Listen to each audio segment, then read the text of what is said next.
શ્રી કૃષ્ણ મિત્રો, આજના વિડીયોમાં આપણે એ વ્રત જીવવ્રત વ્રત વિશે સંપૂર્ણ માહિતી તથા વ્રત કથા સાંભળશું.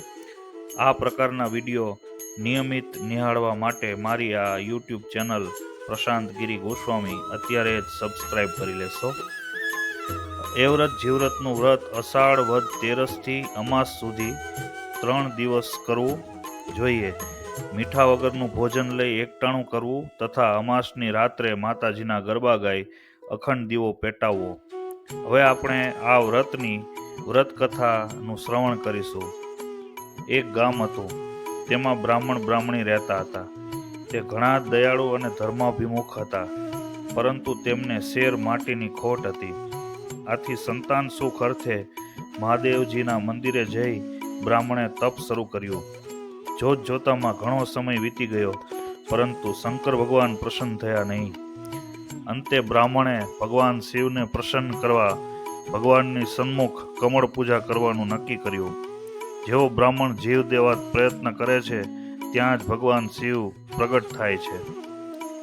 બ્રાહ્મણે ભગવાન શિવને 2 હાથ જોડી કહ્યું, તો શું ભગવાન મને સંતાન સુખ પ્રાપ્ત નહીં થાય? મહાદેવજીએ કહ્યું, તારે એક પુત્ર થશે, પરંતુ તેને પરણાવવાનો વિચાર કરીશમાં. તેને સારું ભણાવજે અને સારી રીતે ઉછેરજે. બ્રાહ્મણ ઘેર આવ્યો, બ્રાહ્મણીને વાત કરી. એના આનંદનો પાર નહોતો. 10મો માસ અવતરતા તેને પુત્ર જન્મ થયો. બંને છોકરાને સારી રીતે ઉછેર્યો અને ભણાવ્યો. સારી કન્યા સાથે તેનું વેવિશાળ પણ કરી દીધું અને લગ્નોત્સવ માટે સારો દિવસ નક્કી કર્યો.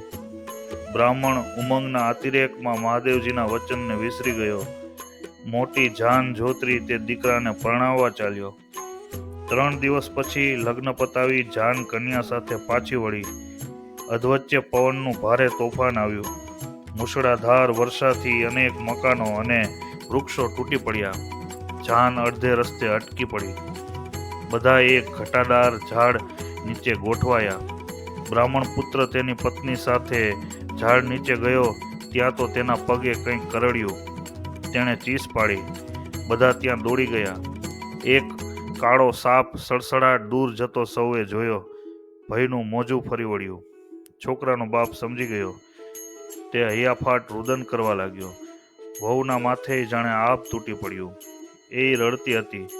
સારવાર ઘણી કરી, પણ ઝેર ચડેલ, તેથી છોકરો બચ્યો જ નહીં. એ તો તરફડીને મૃત્યુ પામ્યો. સૌ હૈયાફાટ રુદન કરવા લાગ્યા. વરસાદ પડતો હતો, આથી સબનો અગ્નિ સંસ્કાર થાય તેમ હતું જ નહીં. સૌએ વિચાર્યું સવારે અગ્નિદાહ દઈશું. સૌ ચાલ્યા ગયા, પણ વહુ ત્યાં જ રહી. ત્યાં હિંસક પશુઓના અવાજથી વાતાવરણમાં ભયાનકતા હતી. વીજળીના ઝબકારા વચ્ચે દૂર એક મંદિર જોતા વહુ સબ ઉઠાવી મંદિરમાં ગઈ. મંદિરમાં જઈ તેણે બારણું બંધ કર્યું. એ તો એવ્રતમાંનું મંદિર હતું. મધરાત વીતવા આવી. એવ્રતમાં મંદિરે પધાર્યા. બારણું બંધ હતું. માં ગુસ્સે થયા. અત્યારે મારા થાનકે કોણ છે? જલ્દી કમાડ ખોલો, નહીં તો બાળી ખાક કરી દઈશ. વહુએ ભયભીત હોવા છતાં કમાડ ખોલ્યા. તેજના અંબાર જેવા એવ્રતમાંએ મંદિરમાં સબ જોતા કહ્યું, અરે, મંદિરના થાનકમાં ક્યાં મર્દાને લાવી? અપવિત્ર કરનાર તું છે કોણ? વહુએ કહ્યું, હું દુઃખી છું. મને પરણે 24 કલાક માત્ર થયા છે, ત્યાં તો રંડાપો લઈને બેઠી છું. મારા પતિને સર્પદંશ થતાં તે મૃત્યુ પામ્યા છે. તેમનું સબ સાચવવા અહીં લાવી છું. માં, તમે મારા પતિને સજીવ કરી મારું સૌભાગ્ય અખંડ કરો. માએ કહ્યું, મારું કીધું માને તો તારો પતિ હાલ જ જીવતો થાય. વહુએ કહ્યું, મારી મારા સોહાગ ખાતર જે કહેશો તે કરીશ. મર્દાએ પડખું ફેરવ્યું ને માં અંતર્ધ્યાન થયા. હજી પતિમાં ચેતન નહોતું આવ્યું. આથી વહુ કમાડ બંધ કરી કલ્પાત કરવા લાગી. બીજો પહોર થયો. હવે જીવવ્રતમાં આવ્યા ને બોલ્યા, મારા થાનકમાં કોણ છે? ખોલ, નહીં તો ભસ્મ કરી નાખીશ. વહુએ કમાડ ખોલ્યું. સામે જીવવ્રતમાં ખડા હતા. વહુએ પતિને જીવન આપવા કાલાવાલા કર્યા. જીવવ્રતમાંએ કહ્યું કે મારું કહ્યું માને તો હમણાં જ સજીવન કરું. મર્દાએ બીજી બાજુ પડખું ફેરવ્યું ને જીવવ્રતમાં અંતર ધ્યાન થયા. જીવવ્રતમાં ન જોયા, આથી વહુ વિચારે ચડી. આ પછી પતિમાં અચેતન હતું. આથી કમાડ બંધ કરી રુદન કરતી વિચારે ચડી. ત્રીજા પહોરે જયામાં આવ્યા. તેમણે ક્રોધ કર્યો. વહુએ કમાડ ખોલ્યું. જયામાને આખી વાત કરી. જયામાએ કીધા મુજબ વહુએ એ મુજબ કરવા તૈયાર થઈ. જયામાં કંઈ પણ કીધા વિના અદ્રશ્ય થયા ને મળદું હાલવા લાગ્યું. વહુ રાજી થઈ. પતિ હજી અચેતન હતા. ચોથો પહોર થયો. વિજયામાં આવ્યા. વહુ પતિને સજીવન કરવા તેમને વિનંતી કરતા જળની અંજલિ આપી વહુના પતિને સજીવન કર્યો. વહુના હૃદયમાં અપાર આનંદ થયો. વિજયામાં આશીર્વચન આપી અંતર ધ્યાન થયા. વહુએ પતિને બધુંય બનેલું કહ્યું. બહાર વરસાદ થંભી ગયો હતો. સર્વત્ર ચાંદનીનો સ્વચ્છ પ્રકાશ રેલી રહ્યો હતો. બંને કાંકરીઓથી બાજી રમવા બેઠા. વરના બાપના ગામનો ગોવાળ સવારે મંદિરે આવ્યો.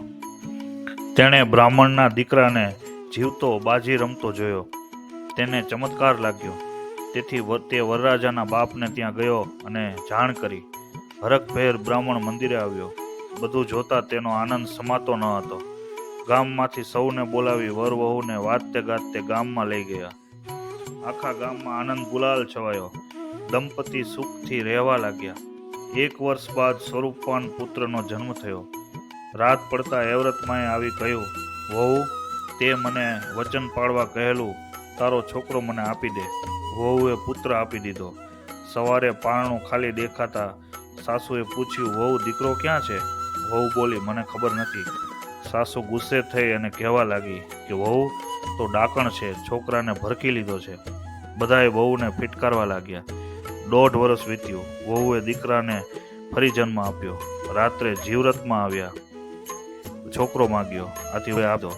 સાસુએ પૂછતા તેણે કહ્યું કે ખબર નથી. આથી આખાય ગામમાં વહુની પુષ્કળ વગોવણી થઈ. થોડા વખત પછી ફરીથી વહુને સારા દિવસો રહ્યા. રૂપાળો પુત્ર અવતર્યો. આ વખતે સાસુ વહુના ખાટલાની ચોકી કરતી બેઠી. ત્યાં તો જયામાં આવ્યા. પોતાની અદ્ભુત શક્તિ વડે સૌને નિંદ્રાધીન કર્યા અને છોકરીને લઈને અંતર ધાન થયા. સવારે છોકરો ન જોતા સાસુએ વહુને ખૂબ જ ઓગોવી. ચોથી વાર વહુએ છોકરાને જન્મ આપ્યો. આ વેળા ખુલ્લી તલવાર સાથે રાજાને ચોકી કરવા માટે સાસુએ ઊભા રાખ્યા. આ વખતે છોકરાને લેવા સારું વિજયામાં આવ્યા. વિજયામાએ પોતાની શક્તિથી બધાને ઊંઘમાં નાખ્યા અને પોતે છોકરાને લઈને અંતર્ધાન થઈ ગયા. સાસુ અને રાજા આશ્ચર્યચકિત થયા. છોકરો ક્યાં? વહુ ભક્ષણ કરે છે એ વાત પણ હવે માન્યમાં આવી નહીં. થોડા સમય પછી વહુએ ગોરાણી જમાડવા સાસુને પૂછ્યું, પણ છોકરાઓ જવાથી સાસુનો જીવ અધ્ધર હતો. આથી બરાબર જવાબ ન આપ્યો. સારો દિવસ આવતા વહુ નાહી ધોઈ મંદિરે ગઈ. આ મંદિરે જ તેનો પતિ સજીવ થયો હતો. ચારે મૂર્તિની પૂજા કરી અને કહ્યું, હે માતાઓ, આજે સાંજે આપ ચારે ગોરાણીઓ બનીને જમવા આવી મારો પ્રસંગ દીપાવજો.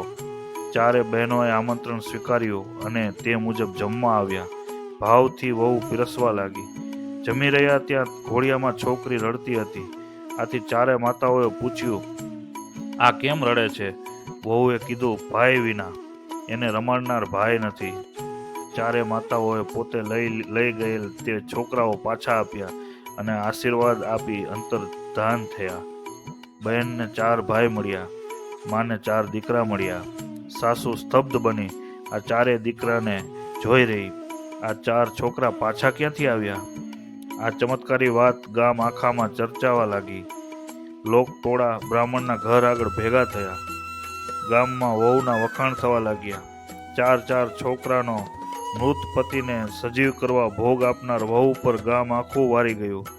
જય એવ્રતમાં, જય જીવરતમાં, જય જયામાં, જય વિજયામાં. વહુની જેમ જ જે કોઈ વ્રત કરશે તેને માં આ પ્રકારનું ફળ આપજો.